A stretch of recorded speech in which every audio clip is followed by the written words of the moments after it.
Cool. Thank you. So I'm from the city of St. Louis. I joined the Army as a military police officer when I was 17. And deployed immediately to Afghanistan when I was 19. So I could barely even drink legally when I was deployed. I spent a lot of time in Afghanistan, Bagram Airfield, where I did a lot of intelligence work, where I got to see the information that we provided. The drones went out and did their job, did what they had to do off of using the intelligence that we provided. So I really got to see, like what drones were, what their mission capabilities were. So when I returned to St. Louis, I was still in the Guard. I was active reserve. I became a St. Louis City police officer. So this was in North City. Very violent area. So my first 2 weeks on the street, I was shot at. I've been shot at like several times in the city of St. Louis. But while I was there, I really saw how technology could play a big role in helping first responders, police officers, firefighters really do their jobs better. So I spent several years just learning about the UAV industry and seeing how I could be a part in utilizing technology. So fast forward all the way up until this point, what I have been doing for the past few years is building an investment fund. We invest in early stage tech companies that are building gov tech companies and just stuff that's really heavy technology. So then I also started this company, Respond A.I, that's focused around public safety tech. So right now you have municipalities, these are fire departments, police departments, all around the country. They're wanting to utilize drones or UAVs that we like to call them. They're utilizing them for their public safety missions. So if you have a big fire, let's say it's a 3-alarm fire, you can utilize the drones for the incident commander who is sending in fire teams to a building that can locate the victims. And then also it provides aerial intelligence for the responding first responders. So if you have 3 different fire teams going to a building at 3 different areas, a drone or UAV can really tell the incident commander that they need to enter it from different areas. So it just provides an asset for the incident commander.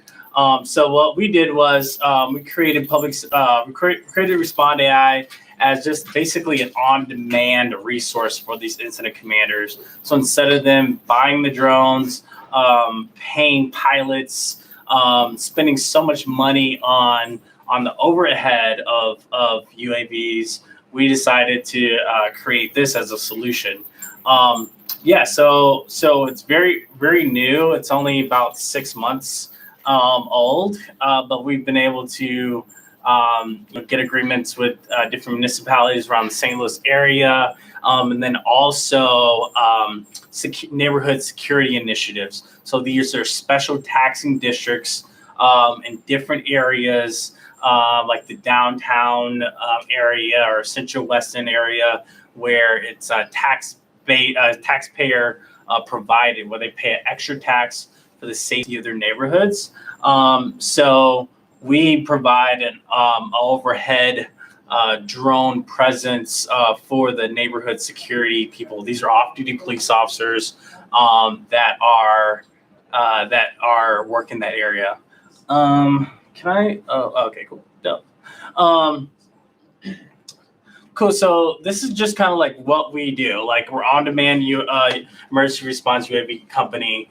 So our sector is the public safety world. Also, the way you can think about it is we're a geospatial company.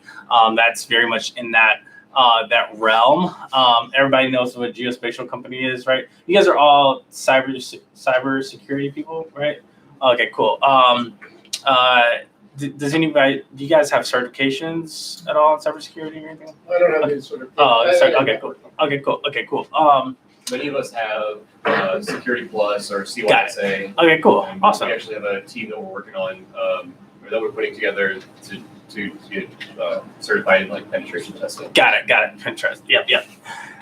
Pen test is awesome. So actually a big part of like what we do has a lot to do with cybersecurity because it's all about keeping our data secure.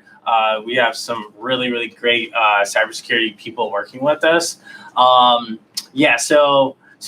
are very much of an emergency response UAV company and also very much of a geospatial company. So we do deal a lot in the cybersecurity world, a lot in data. So these are just a few of the things, the missions that we provide. I don't know if it's scrolling, but like, so our use cases are natural disaster, national security, and I'll kind of go a little bit over what our divisions look like. So so you can kind of have an idea of like what are the services that we provide.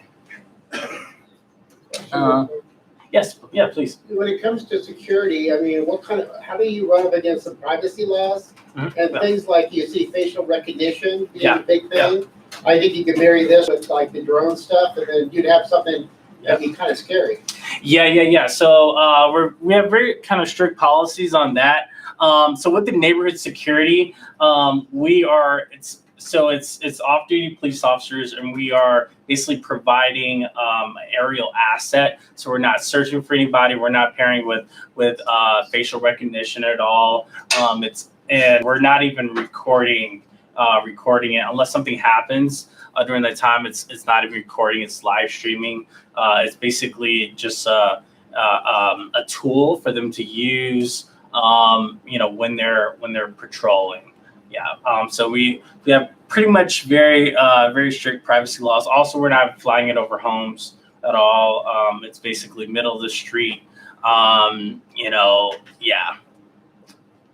Do you have like a set path, or do they follow like a mapping system? We can do that. We do actually just have live teams exactly. Let me actually go through our divisions. So we have a few different divisions, and we can kind of just go over. I guess we have plenty of time here. So this is our neighborhood safety team. So this is our neighborhood safety team. This is something that's actually being deployed in March. So these are off-duty police officers. We have a team of about 13 people that are police officers and firefighters and pilots that are working with the security off-duty neighborhoods. So we're contracted by the security initiative. So that, like I said earlier, that's a special taxing district. So some of the services that we do, like in the Central West End, they have large events that we're a part of, and then also patrolling. And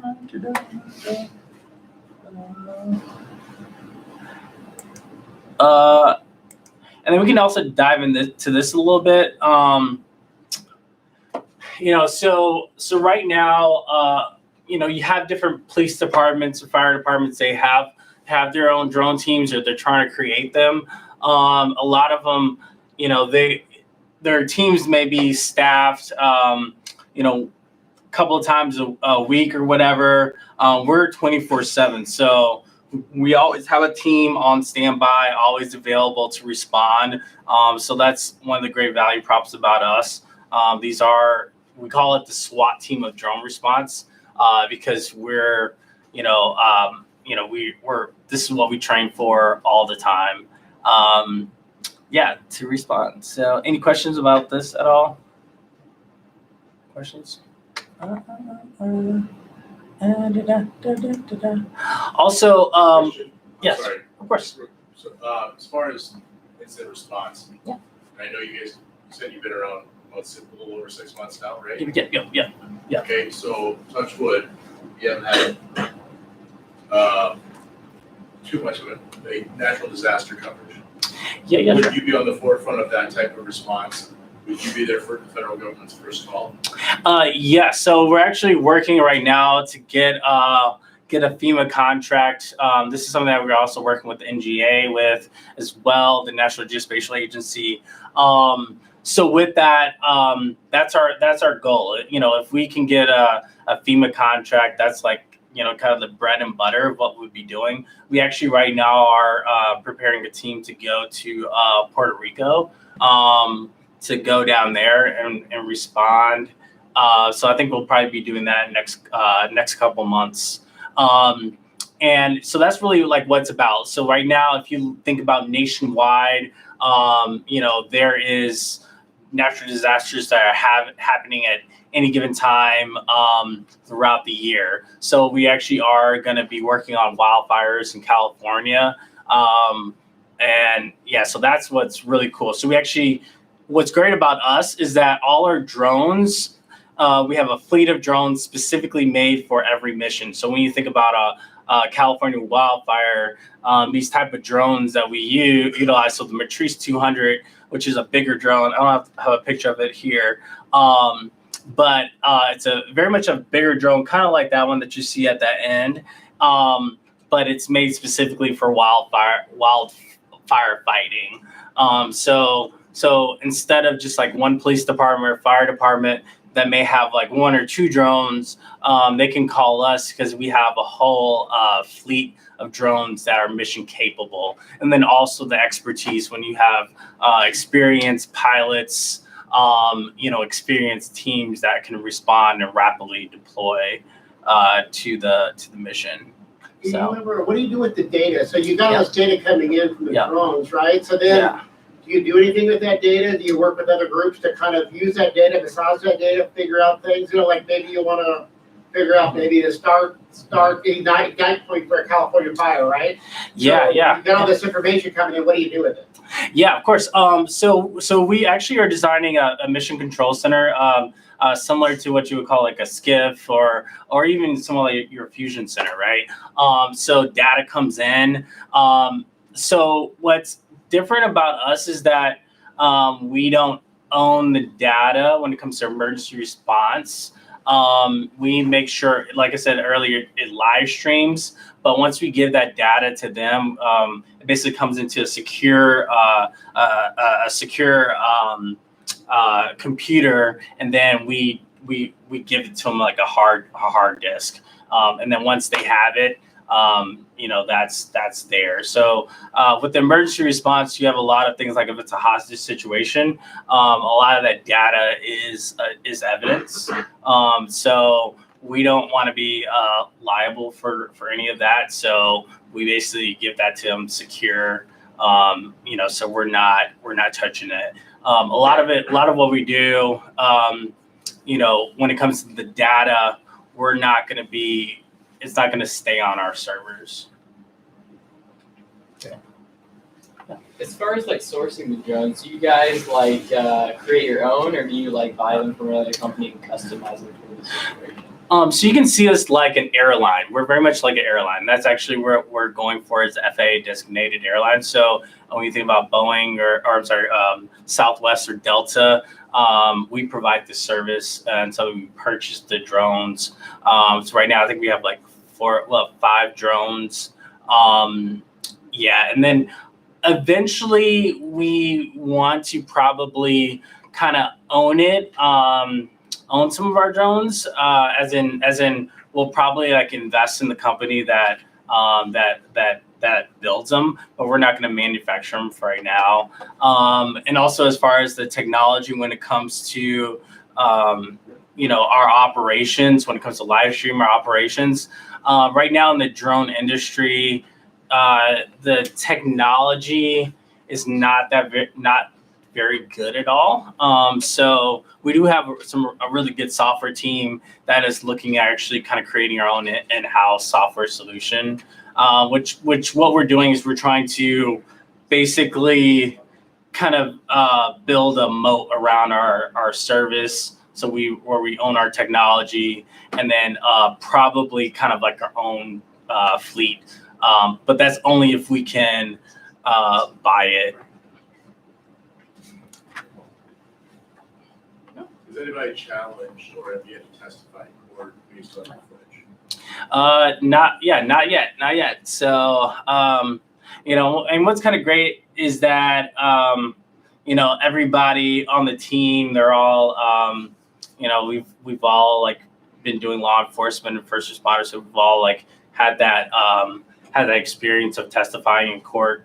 So we are very much we're making sure that our model leads us, helps us be less open to any liabilities as possible. We have honestly some really great lawyers, and also our advisory team is really cool too. Let me actually see if I have them on there.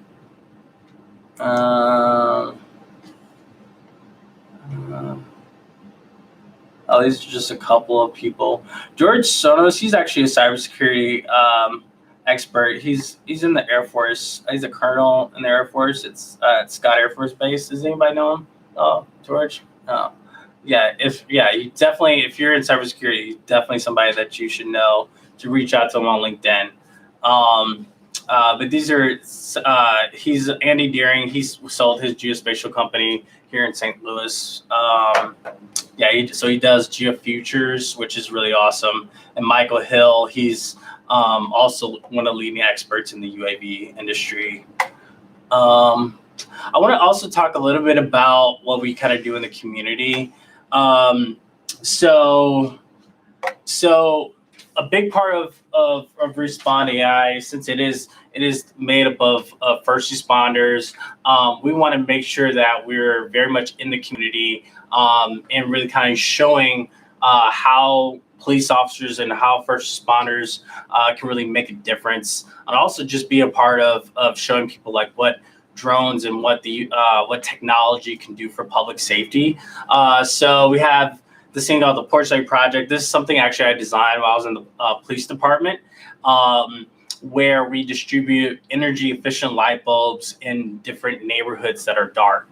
So right now we're rolling that out this spring in several different neighborhoods in St. Louis. We're going to be doing lighting assessments for different neighborhoods utilizing our drones. So they'll go up once it starts getting dark, and they'll start to look over the different neighborhoods, and then see like what areas are dark, and then we basically use GIS to start mapping and creating crime strategies and lighting strategies around that. And then also we teach workshops for kids. Any questions about that? Also, we are hiring for our pilots. Anybody that wants to be on our team. Right now, everybody, you have to be somebody that's a veteran or first responder. So any questions at all? Yes.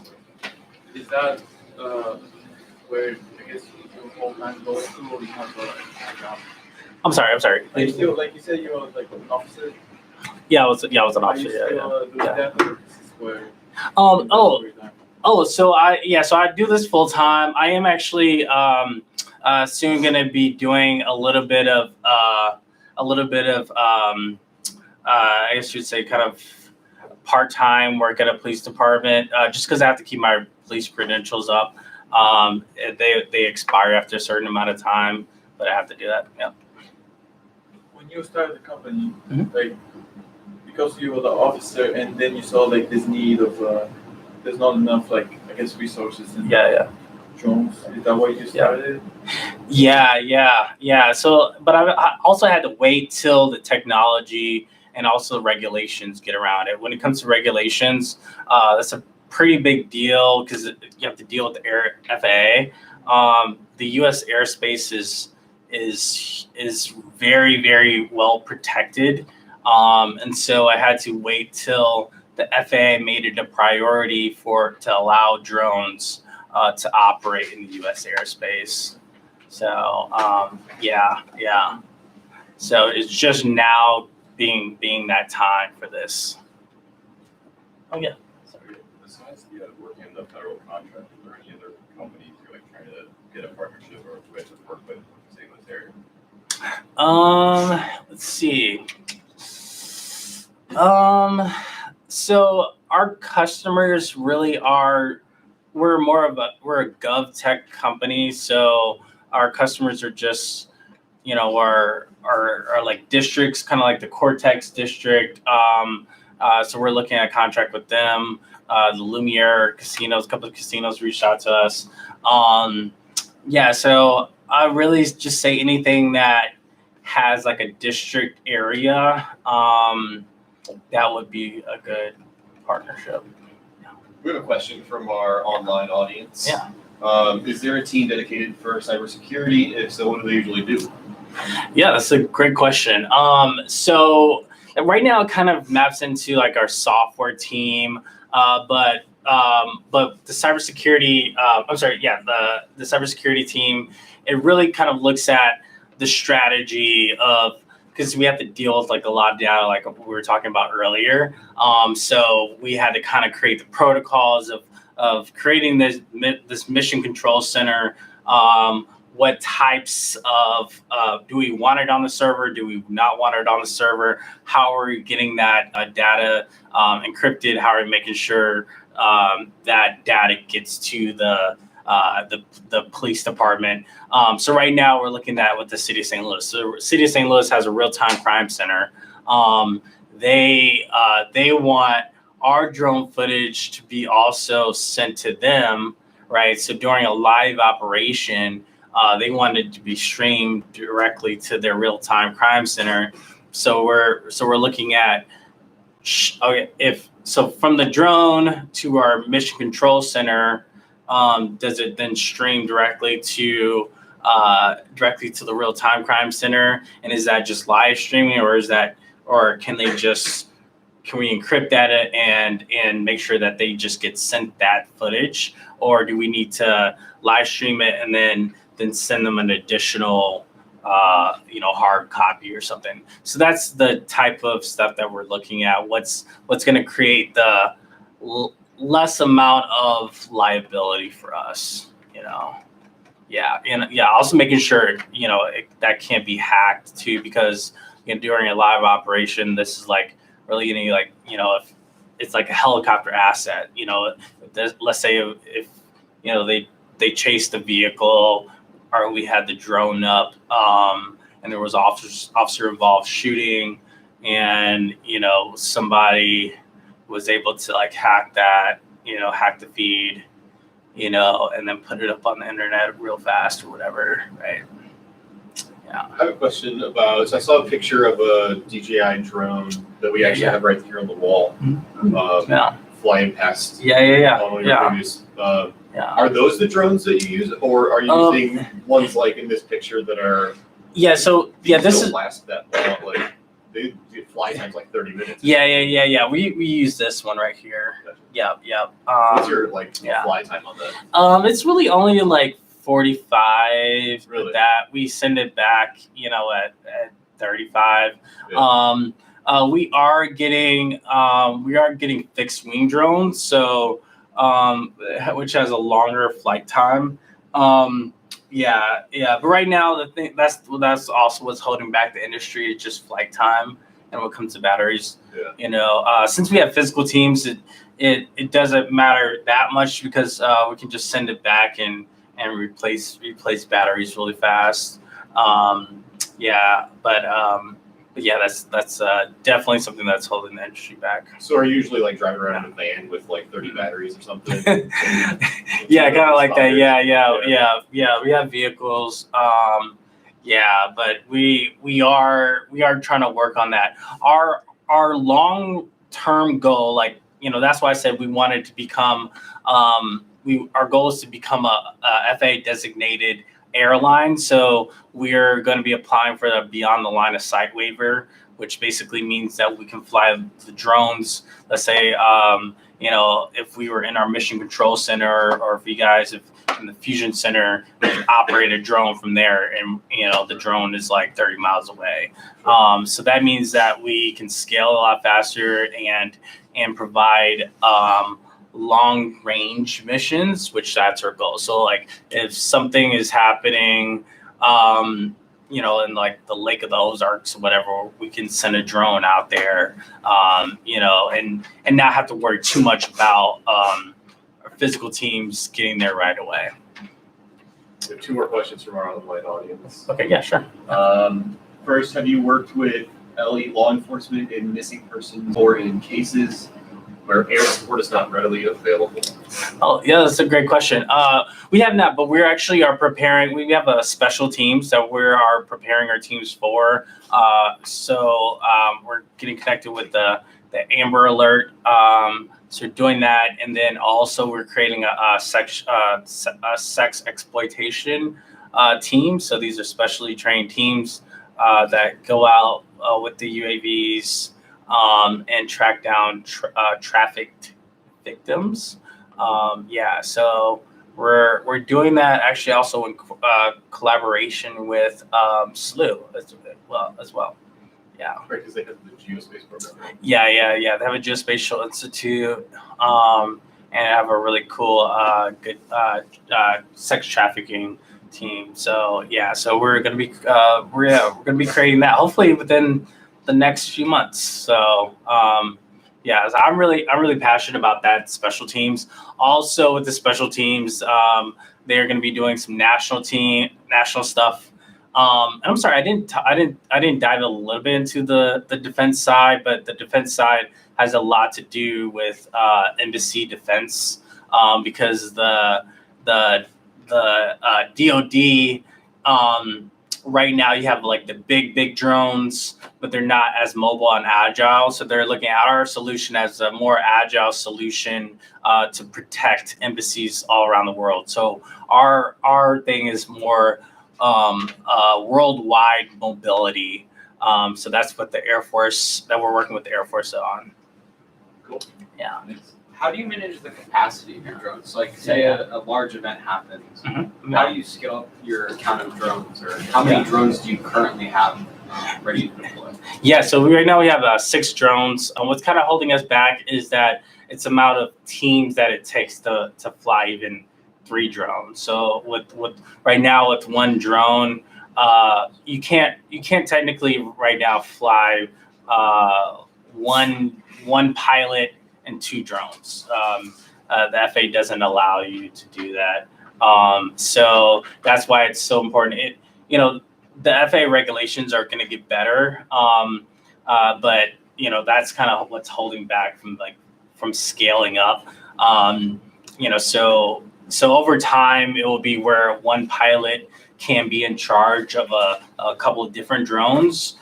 So all you have to do is, let's say you put 1 drone on a flight path, let's say it's like a patrol path or whatever, and then maybe you're physically operating another. But that's definitely something that is holding us back, but not for long. So do all the drones have to be manually controlled? Yes. You can't put it on a flight path right now. But for our missions, it's manually controlled. Yeah. Do you guys have any internships or future opportunities for students? 100%. Actively right now for our porch light project, that's more of the GIS lighting surveys. So we have actually right now we believe we have 4 or 5 SLU students working with us in the next month. So that's currently what we have right now. If anybody also just wants to learn about kind of like the cybersecurity side of things, we are creating our mission control center right now and designing it. So you can even be a part of helping design it as well. Yeah. I think you can do a whole room of cybersecurity students. So as long as you're curious, I can leave some business cards as well. I would say just be curious, be willing to learn and research. That's one of the biggest things. Like every semester we actually have grad students and undergrad students intern with us. And that's one of the biggest things I tell them, make sure that you're willing to learn. So Anything else? We have another online question. Okay. All right. I think it's a really good question. You stated that the pilots were required to either be first responders or veterans. What are some other requirements of pilots, such as certifications? Yes, so it's FAA Part 107. That's the drone. That's the Yeah. UAV, Yes. right? Yes. That's a So it's a commercial license. So that's right now the only current requirement that we have. They do. We will provide some more advanced training around like search and rescue and different stuff like that. Right now, currently, all our pilots they have come from search and rescue teams. Is that something you're looking for in your candidates that you are looking to hire, or is someone's like a really good pilot, like has been flying drones since they were between? Yeah.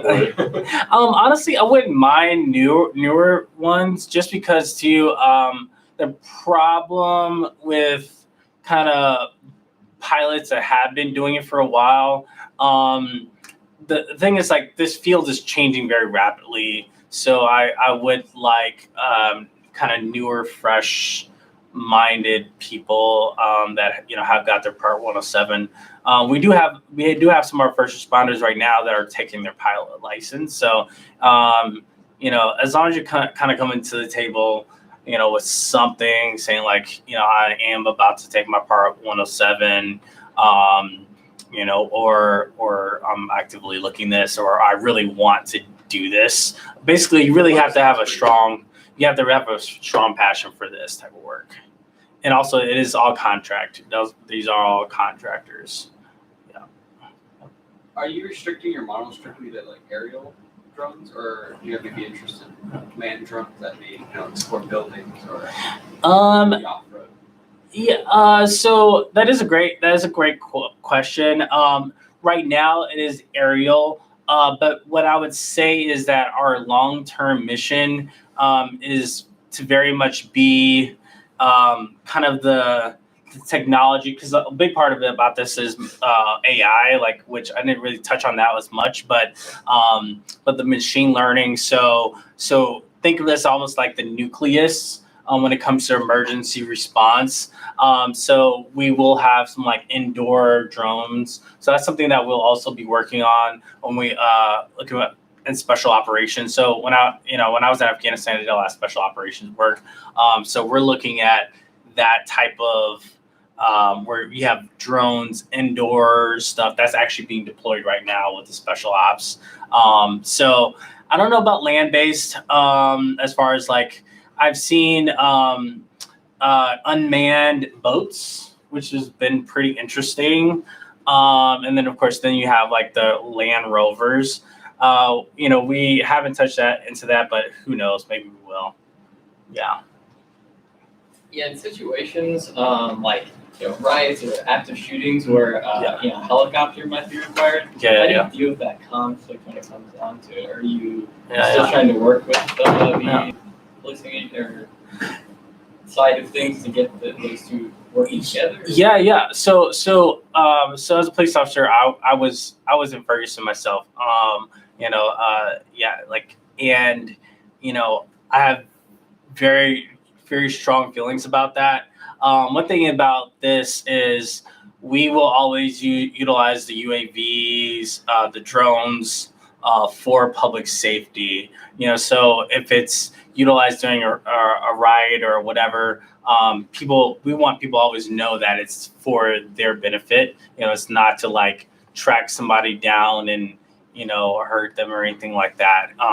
But it's very much if it's utilized doing a type of thing. So like in downtown St. Louis, that's what we're gonna be utilizing drones. If there was like a big protest, it's to protect them. Yeah. Sorry. So you said one of your biggest goals, or like your main goal, is to get FAA certified. Yeah. So once that does happen, you said like what's kind of preventing you is some of their regulations or document. Mm-hmm. So were there some that you were hoping to propose changes to or additions to or anything like that? Oh wait, what was that last part? I'm sorry. Were you hoping to like propose changes to some of the regulations or add to any of that? Yeah, so I would say it will actually be a big part of us testing and being as close to the FAA as possible. Right now they have made it a priority, and we're kind of in that great area because, with public safety, it's like, if anything, drones are going to be utilized for public safety and delivery. So the FAA is making sure that, if there's companies that are building stuff in public safety or deliveries like Amazon or whatever, Amazon's technically now an airline. And because that they have spent lots of time testing and making sure that that what they're doing is up to the FAA standards. So it really is just over a period of time, what we're really focusing on is getting really good at the small things. Right now, you have a lot of stuff that is changing in the UAV industry, but what we've really started focusing on is just like how can we protect the neighborhood as best as possible.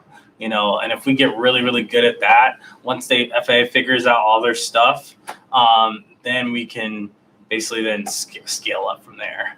So right now it is very much of a, this is something that's growing really fast, but like we're very narrow in our mission, and there's a lot of people that would try to change it and try to like, hey, you need to focus on this or focus on that. We're like, no, we want to be very good at our singular mission, which is emergency response, which is protecting public safety. So. Yeah. Yeah. Is it more of like a team, I guess, decision, or is it like the people who are managing a single drone, like it comes to a situation where you need to sort of go out of, I guess, what you're allowed to do, or sort of like for example, if there was a riot going on, and you know that typically drones aren't supposed to like fly into that area, but in this case, it's for everyone's safety. So in the case that you go into that kind of situation, is that more like a team decision where everybody is aware of that? Or could it be to the point where if it's such an emergency, it's just the people managing the drones who get to make that decision? Yeah, so for every mission, there's at least 3 people involved, or I would say probably four people. So you have the mission control person, which is at our mission control center, that is seeing the live stream, having a map of the FAA flight. We can see all the airspace basically, so we can see what areas that we can fly into, what we can't. So they're in charge of kind of I would say the mission. Then you have a team leader that's the on-the-ground person, which normally is like one of our first responders, that they're working with the incident commander. So the incident commander is the person who is in charge of the scene. So if it's like a riot, that's a police captain. He's making sure all the resources are doing everything they need to do. And then you have the pilot. So if there's like emergency, like we go over here, it can't happen as long as that pilot lets the mission control center know. And then, it kind of depends, like the FAA wants to know some things so like they'll have you write a report, if the drone goes down or if there's a crash or whatever, but if it's an emergency, the FAA does allow you to fly outside, like if it's like a certain height. Let's say if there was a helicopter coming in and they had to like get below us, and we had to go higher than what we were supposed to fly at, we can actually go higher than what we need to make sure we're not hitting that helicopter. So that's, I would say, probably like kind of the best example. And with that, the FAA doesn't they don't mind that. As long as you're just not doing anything too crazy. So another part would be like, for example, of the Arch. A lot of you guys may or not know that the Arch is one of the most secure locations probably in the country. So below the Arch, if you look at the old courthouse, everybody know what the old courthouse is. So under the old courthouse is one of the most secure skiffs in the country. And also the most secure airspace. So at any What'd you say? What's there? So it's very much kind of like your fusion center. Like basically, it's a skiff and it's specifically for national security. And it's super secure. And they actually have a fighter plane at Scott that can deploy to the Arch in about 5 minutes tops. Yeah. What's a skiff? So that's like a fusion center, but basically, it's a combination of, it could be several entities like Department of Homeland Security and areas, but it's connected to all the sensors. So right now, in the city of St. Louis, we have radiation sensors. You can't drive a truck full of radiation into the city, or everybody will be on you. So that's what's cool, and that's what our whole thing is. Like we're wanting to basically integrate with all those different systems. So we're actually working with the Department of Homeland Security with that and looking at how can drones and UAVs rapidly respond. If there is a truck rolling into an area full of radiation, a drone can fly there, get there faster, and provide information to first responders. Yeah. So it's pretty interesting, but right now a lot has to do with like that beyond the line of sight, right? Right now we have to do it within the line of sight, which means we have to have active physical teams that are going to incidences. Has there been any resistance from the community in terms of flying drones in residential areas? Yeah, actually, we haven't. I thought I'd get more pushback, but the community's been very, very responsive. Also, because of kind of also like with my background, like I've been doing a lot of community policing initiatives for years throughout the St. Louis area. So I built that trust with the community. Also, we are like doing things like the Porch Light Project and different stuff like that, where we're not just like, hey, we're putting up drones in your community. Also, I think the community does like that. We're not just one police department that is doing this, but it's very much of like, we approach it from a public safety point of view. We're very specific like with that. It's public safety. It's public safety first. We're responding to things that happen. None of it is active surveillance or anything like that. There's no facial recognition or anything like that. Yeah. Do you have any competition in the St. Louis area or in the broader St. Louis area, Missouri and Illinois? And if so, how do you deal with that? What are you trying to do that makes you different? Actually, we don't have any competition. I would say the biggest competition is actually, I guess you could say, other police departments that are doing it. What's great about us is just like we tell municipalities, first of all, it's not for a police department, it's for public safety. So it can be utilized for police department or fire department or any public safety entity within that municipality.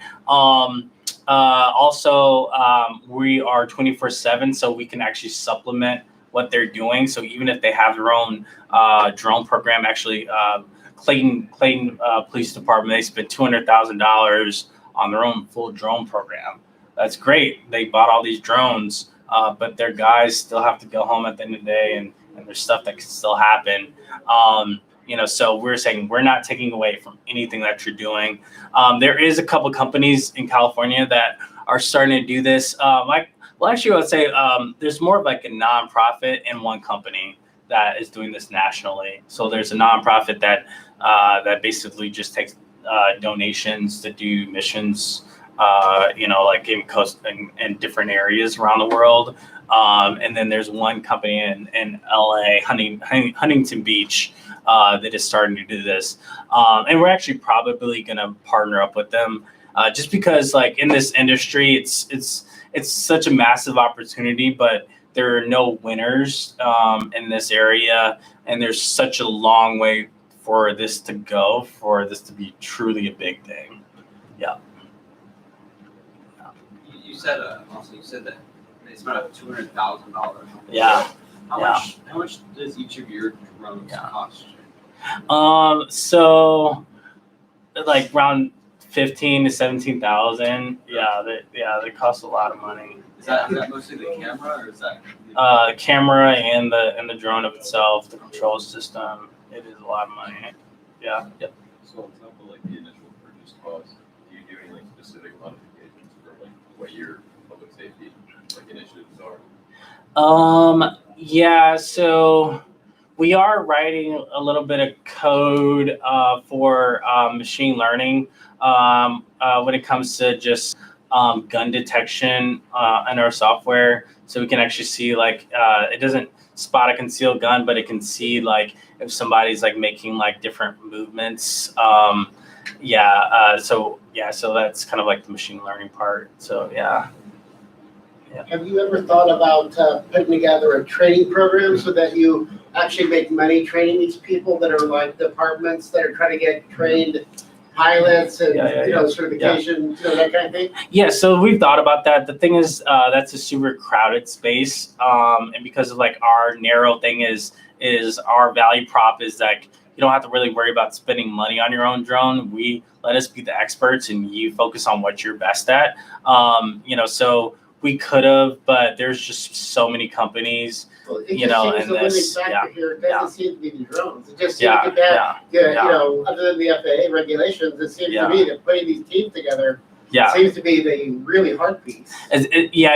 So we what's great about us is that we can recruit from the police departments, and what we tell them is we basically hire the firefighters, police officers as contract workers. So we can train them. So we're not providing the training to the police department, we're providing it to the officers. So we're like, hey, come work with us if you're interested in drones. Right now we have about 4 or 5 police officers that are going through training right now. One firefighter, he actually just got his certification last week. So our team is like just being built.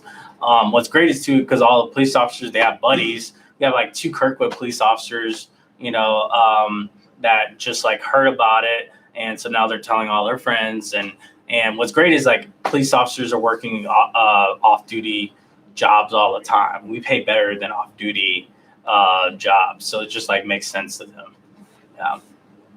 Do you have a drone that is able to transport like medical equipment? Yeah. Like to places that are not reachable by ambulance? That's a great question. We don't yet, but we want to. We actually are probably going to invest into a company that does it. We are looking at like 3 companies. And that sector piece is actually probably going to be a big breakthrough of the industry. It's being given a lot of attention from the FAA, from a lot of big entities. So we want to go down that route. Just the biggest part about that still is just like those drones, like the flight time is just so minimal right now, and because you're actually carrying that payload. But we either like we'll purchase one and have that in our fleet, or we'll just like invest into a company. Do you have like technology to cluster drones, or is it kind of one by one? We do have a cluster, so we can fly several different ones in the same kind of operation, but it has to be with 3 different pilots, different pilots. Yeah, so that's just a limiting factor, but in the next, literally in the next 2-3 years, if I come back and present to you guys, it'll be like a total different thing. Yeah.